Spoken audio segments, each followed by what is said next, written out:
Hi everybody, it's Jenny from the Missouri Star Quilt Company, and I am here today with a fun quilt for you. This is super easy. You're going to love doing it, and it's just going to blow your mind because there are so many what ifs with this quilt. So let's take a look at it. Doesn't this just look so fun? Looks like you worked so hard, doesn't it? I'm calling it Country Roads. It's 74 by 74, and it's just a nice size quilt, all made with one jelly roll. So let me show you how to make this. So to make this quilt, you're going to need one roll of 2.5-inch strips, and I have used Joy by Edyta Sitar for Andover fabrics. You're also going to need some background fabric. You'll need 2 5/8-inch yards, or if you're like me, this is all going to be cut into 1.5-inch strips, so you could use one of these honey buns and you'd have all your strips already cut out for you. Your border is a nice big 6-inch border. It is 1 1/3 yards. I also use this same fabric for the backing, and the backing requires 4 5/8 yards, or if you use a big 108 piece, it's going to be 2 1/3 yards. And the line came with a stripe. So you know I'm going to be putting that on the binding out here. And that stripe, you're going to need 2/3 of a yard for that for this quilt. And let me show you how to make this because this is really fun.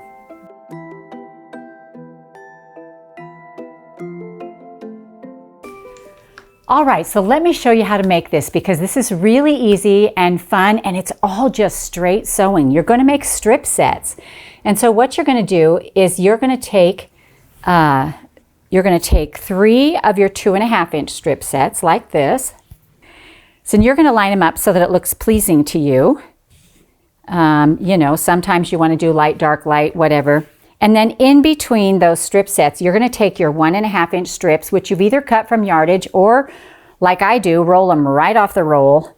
And you're going to sew them in between like this. You're going to do this to your whole jelly roll, the entire roll. You'll make 13 strip sets. So once you get them sewn together, which is just straight sewing down the side, you'll get sets that look like this, or maybe this. You'll get all the different sets, and even this. So you'll get lots of different sets. They'll be longer. I've already cut some off of these. So then what you want to do is you want to measure how tall yours are, and this depends on your seam allowance. The pattern is written for 8.5, but if you have a very thin seam, you may want to just measure how tall they are because that's how wide we're going to cut them. These are going to become squares, and so I'm going to trim off this selvage so it's straight right here. And then I'm going to measure and see what mine is. And mine comes out to be, it's just a hair under 9. So we're going to go with 8.5. And I'm going to cut this 8.5 wide. So 1, 2, 3, 4, 5, 6, 7, 8, 9. So 8.5 is right here. Let's count again to be sure. 1, 2, 3, 4, 5, 6, 7, 8.5. There we go. All right, so we're going to cut this 8.5, and you're going to do this to all your strip sets. So let's see, we've got 5 right here, 5, 6, 7, 8.5, like this. And at the end of your strip set, you'll be left with a little piece right here, and you're just going to set those aside for later. So let me go ahead and cut a couple off of this other strip set because you want to put squares together that are not the same. So again, I'm going to straighten up this edge right here like this. Make sure that when you straighten an edge on a strip set, you can look for your lines to line up on the ruler. That should match straight across. Let's see here. And then again, I would not measure the width every time. I would just choose a width. So mine is going to be 8.5. And so I'm going to come over here 5, 6, 7, 8.5. Let me count to make sure. 1, 2, 3, 4, 5, 6, 7, 8.5. So, you know, if you ever have this gut feeling that maybe it's not quite right, just count again. Just count again and make sure, look for your lines to line up on your ruler, and then go ahead and cut. And you're going to cut up your whole squares. So we have cut our blocks at 8.5. And now you'll have one block that is vertical and one block that is horizontal. We're going to put those together just like that. You want to look at your blocks and you want to make sure that they line them up on two sides and trim off the excess if you have any extra, because you don't want to lose that in a seam. And so I'm just going to trim off this little bit right here. And you guys probably won't have this problem because your seams are going to be a little more perfect than mine. But my 1/4 inch isn't exact all the time. And so what I'm going to do is I'm just going to square those so that they're the same. And then I'm going to sew all the way around them.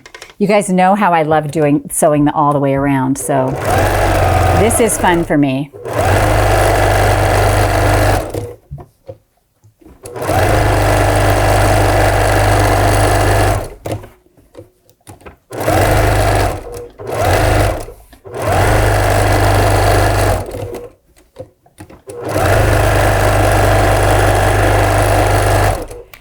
All right, so now we've sewn all the way around our square, and now we get to cut it open. So lay your ruler on there diagonally, and we're going to cut this way, and we're going to cut this way.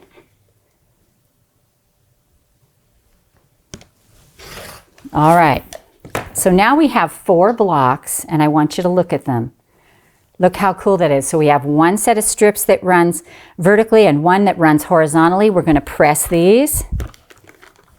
And you're going to do this to your all your strips.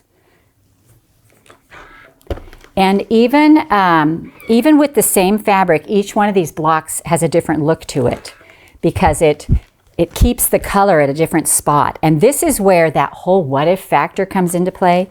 It's like, what if this was always a black strip? What if this was always, you know, if it was a 2.5 instead of a 1.5? You know, what happens if? So then what we're going to do here is we're going to decide how we want to put these together. We can put them together this way, like this. Well, I would never put 2 colors together like that. Like this. Or we can put them together this way. So they make this little square and a square. Now both blocks are going to appear. So let's look at the quilt back here. So we've got the square and a square right here.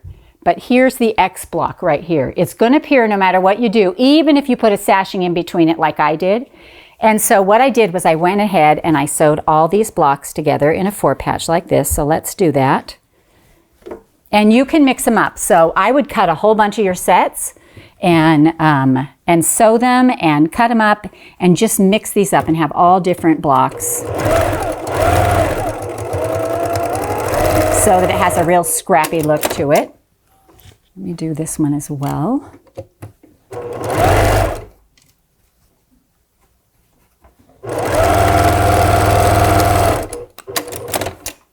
And then we're going to open these up and make sure we're in the right spot. And we are, and we're going to go ahead and put this together. Now, we're just going to sew across. I'm going to match my middle seam. You can watch those other little seams. You do want them to get fairly close, but this quilt is busy enough, you're not going to really notice those tiny little details. Alrighty. So let's press this open. And once you get all your blocks put together like this, then I decided to sash them. So I put them together on the wall and they were so busy. And what sashing does for a quilt is it gives your eye a place to rest so that all of a sudden there's order in the chaos. And I love chaotic order. And so I have 1, 2, 3, 4, 5 by 1, 2, 3, 4, 5 blocks down. So 25 blocks total I made out of this. When I sashed them with the strip, one strip going across the bottom like this. This is kind of my sashing hack. I did one strip that went right across the bottom like this. And then this strip, I sewed onto it right here so that it makes that L set. So here's the L right here. and you're going to put this on here like this, and then you just can sew these blocks together and it makes this sashing and this sashing. Now I didn't add a cornerstone out here on the side because I went ahead and started my border. So I put this first 1.5 inch border on out here, and then at the end of all your strip sets you're going to have a piece like this, and so I went ahead and cut those up into 2.5 inch strips like this, and I had bunches of random ones, and I just went ahead and cut them into little strips like this, and then I just started sewing together end, end, end. Now you'll notice up here, this comes across so nice, and I did not worry about how this lined up out here. I just didn't want to worry about it. I just put them down, and so at every corner there's this little piece right here, and then I added another 1.5 inch border. But it looks like I pieced these individually, doesn't it? It looks so hard. And it was just our strip set. So we have the square, the small, you know, it's just the strip set. And so then I went ahead and added the big 6 inch border on the outside, and it came together so cute. But I want you to think about another what if right here. As I was looking at this quilt, I noticed that this part right here, where these X's come together and this sashing is, this is very snowflake looking.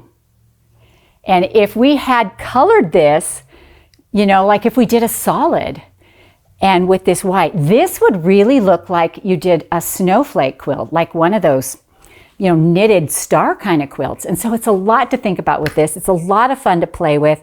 This is one of those things that you do on those days where you just want to have some fun. And I love that the name of this line is Joy, because that's why I sew, because it brings me joy.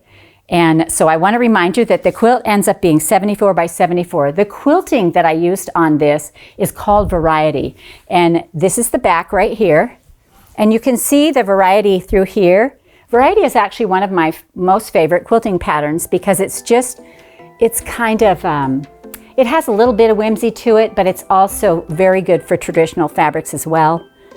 And I love how it comes out.